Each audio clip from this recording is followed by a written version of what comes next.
A ja nisam tako nekulturan čovjek da idem ljudima na ruku i da se miješa. Samo recimo mogu li zabilježiti ove trgovine ovdje kod Sifeta, a Sifet je prestao na auto i gospodin Ljuka.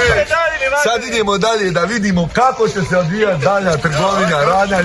Još nije pukao pazar između dva trgovca Sifeta i stara trgovca Sifeta i Juku, Jusupa. Pošto je za prodat margarine? 200 eura.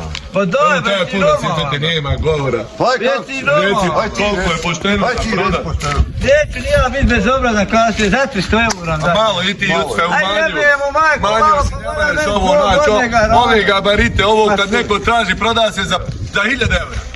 Ali, Meni ne treba bezveze i kupujem. Gledaj, za 400 eura si ga uzeo. Neću za 150 eura, evo ti pare i prodato, završeno.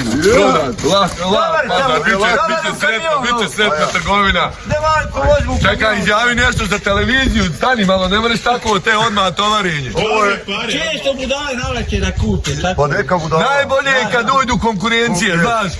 Ja nema, on se sad malo, slušaj. Ovo se zahvali njemu što je došao, ne bi ti dao toliko. On bi tebi još odbio, sigurno. Ali ja se pripao, a ja nisam tako nekulturan da idem na ruku čovjek. Ne treba ići. Ne bi to nikad radio, Sifete. Ali, znaš, kad imaš ti konkurenciju, onda nemaš puno razmišljanja, uvijek moraš stižati kako prodavaš. Ali eto jesmo mi radi. Jeste li hoće 150 eura, kao si imaš ga računa pečenja, čas tu bi te došli. Mi se častimo i bez toga, nije problem to. Pospit, poj sve šta ti Bog hoće. Dobro. Evo da ti bude. Da ti bude aidli, Pite mi da samo da prodao baram u duplo, eto ne. U to je